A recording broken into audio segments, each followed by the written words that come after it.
Hello everyone, and I'm Autobot Sonic, a Telltale Gamer, bringing latest on Telltale games, Transformers, and more.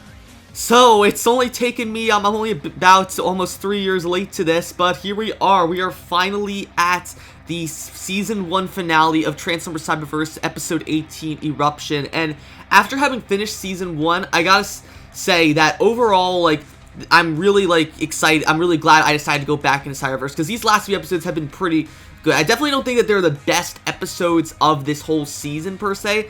I definitely think some of the earlier ones, like Megatron is My Hero, Whiteout, even, the one, I'm blanking on the one that took place on Velocitron. Those are all great episodes, and this one, was good. It was a very satisfying finale to Season 1, in my opinion, even though it does have some cons with it. And I think, though, that apparently everyone is saying that Seasons 2 and 3, and even Season 4, which is about to wrap up, which is about to, release, even though it's the second half of Season 4 has been released in Canada, it hasn't released officially in the rest of the world for another 5 days. Everyone is saying that Seasons 2 and 3 especially are leagues better than Season 1. So, with Season 1, I was pleasantly surprised by. Everyone's saying, Season 2 is, as good as Transformers Animated was. That's saying something. So, I'm definitely excited to see how Seasons 2, 3, and even the Season 4 special compared to the rest of the series. But yeah, let's go ahead and jump into everything, what the finale of Transformers Cyberverse Season 1 did right and what it did wrong. So the Season 1 finale of Cyberverse starts off immediately after the events of the last episode of Awaken Sleeping Giants. Literally, it starts at the ending of the last episode with Bumblebee, Windblade, Grimlock, and Teletran X finding the Ark again, and they all hug and all that. But it's instead of Awaken Sleeping Giants, how it ended with the Shockwave drones still spying on them. Shockwave, Shadow Striker, Slipstream, and all the rest of the Decepticons end up just surprising Bumblebee and them by showing up behind them, saying that they're going to kill them and then destroy the Ark with all the Autobots still inside. So they really wasted no time in getting into basically the final fight, really, of this show, where Grimlock, Bumblebee, and Windblade all just battle Shockwave, Slipstream, Shadow Striker, and all the Decepticons. And I gotta say, out of all the big fights that we've had in this season, I don't mean big as in impactful fights, but big as in huge scale army versus army fights. This is one of the better ones. Definitely better than how it was back in episode 3, I think it was called Allspark. The one where it was Optimus and Bumblebee trying to get the Allspark through the space bridge off of Cybertron. That fight I was pretty underwhelmed by, but this one was much better than that. We get each there's different parts in where each character gets a good chance to shine. We have Bumblebee battling Shadow Striker, Windblade battling Slipstream, and a few other Seekers, and Grimlock battling other Seekers. And even Shockwave gets to show some stuff too, because this is the first time we've ever seen Shockwave really fight in Cyberverse, and his ult mode was absolutely not what I was expecting it to be in Cyberverse. Now, in previous Transformers shows and universes, Shockwave either turns into a large version of a laser pistol or a tank like he did in Prime, but in Cyberverse, he turns into a giant version of the spider drones that he makes throughout the whole season. So he turns into a big version of that with a big turret cannon on his back. And honestly, I think that's a cool, I don't know if we've ever seen a Shockwave do that where he turns into a big spider drone. So kudos to Boulder Media for giving Shockwave a new alt mode that actually fits his character pretty well, surprisingly, in my opinion.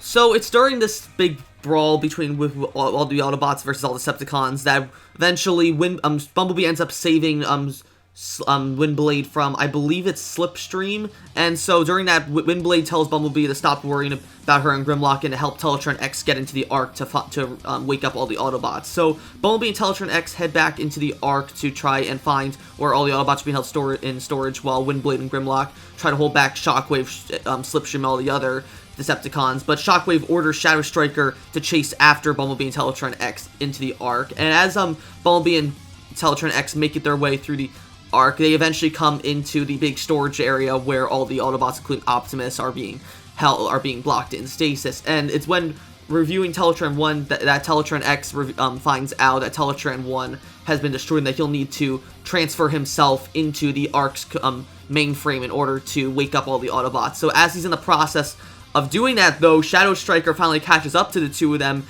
and shoots Teletran X, presumably killing him in the process. And when I saw that, I was shocked for a brief moment, because even though I hate Teletran X, I'm just like, damn, Shadow Striker just murdered Teletran X with no remorse whatsoever. I mean, yeah, granted, this is Cyberverse, so that's not really that graphic. You just see Shadow Striker shoot Teletran X, and just his body, the eye turns off, that's it. But still, it's just a big shock. And then we have what arguably is my favorite fight in this episode, is between Bumblebee and Shadow Striker. And I gotta say, to have this be the final fight of Season 1, I can't think of any other better way to have it, because I really see Shadow Striker as essentially the Megatron to Bumblebee's Optimus. That essentially, they're basically the antitheses of each other, with Shadow Striker being really selfish and consumed with power and focusing only on herself, and Bumblebee is more compassionate and willing to help others out. And to have the two of them clash one more time, I think was a perfect way to end this. And it even gets to the point, though, where Bumblebee manages to get the upper hand on Shadow Striker for a while, but eventually Shadow Striker ends up beating him and nearly nearly punches and beats him to death before Grimlock comes in and saves him, which, in my opinion, is one of the biggest cons of this episode as well. While I'm at it, it's just that with this big final fight between Bumblebee and Shadow Striker, I really thought it would be more impactful if Bumblebee beat Shadow Striker all on his own. The fact that Grimlock essentially wins the fight for Bumblebee ruins the fight quite a bit, in my opinion. So it's not like, it takes like a 10 out of 10 fight down to maybe like an 8 out of 10 in my opinion. Still good, but it just has a kind of a disappointing finish in my opinion. So once Grimlock and Bumblebee deal with Shadow Striker, Bumblebee finds out that basically Teletran X is presumably dead after Shadow Striker shot him, and so when he tells Grimlock and Windblade this, Windblade orders all of them to retreat to try and come up with a better plan to secure the Ark and wake up all the Autobots. However, as they're about to retreat, Teletran X ends up powering up the entire Ark, revealing that he managed to transfer himself into the Ark's computer mainframe before Shadow Striker shot him. And in control, and while he's still getting used to the mainframe of the Ark, Bumblebee, Grimlock, and Windblade hold off Shockwave and the rest of the Decepticons as he works towards freeing all the Autobots. And while he's doing this, Shockwave leaves the volcano that they're all fighting in to call down his ship in a basically attempt to force it to erupt and therefore melt the Ark and all the Autobots inside it. It's at this point where he also gets a call from Starscream revealing that Starscream will be arriving on Earth soon with the remainder of Megatron and the rest of the Decepticon forces, which Shockwave says won't be a problem as he's already gotten in the way of erupting the volcano and melting all the Autobots. So once Teletran X finally gets the Ark up and running, he of course deactivates the stasis pods on all the Autobots, waking them up, and produces a little bubble shield around the Ark to make sure that when the volcano eventually erupts, it doesn't melt the whole Ark with it. So once the volcano erupts and the metaphorical dust has settled, all the Autobots, such as Optimus, Wheeljack, Ratchet, all of them end up waking up, and we get this cute little reunion between Optimus and Bumblebee, and it's so great to see that in a way, this is basically Bumblebee kind of meeting Optimus for the first time as far as he knows. Of course, he's seen him in all his memories throughout this entire season, but it's nice to see we have that finally had that reunion between Optimus and Bumblebee, as well as Windblade and Grimlock. So while they're all celebrating that all the Autobots are back together again, Teletran X picks up, however, that Starscream, Megatron, and the rest of the Decepticon army has arrived on Earth, and Optimus orders all the Autobots to attack them, and that leaves on a huge cliffhanger for Season 1's ending, where Bumblebee and Optimus and the rest of the Autobots have to now deal with Megatron's forces on Earth. And so that was my review of Transformers Cyberverse Season 1, Episode 18, Eruption, the Season 1 finale. And with that, the entirety of Transformers Cyberverse Season 1 is now under wraps. I want to thank you all so much again for being so patient with my reviews. I know I haven't really gotten a lot of comments asking where they are compared to my other content like Telltale stuff, Life is Strange stuff.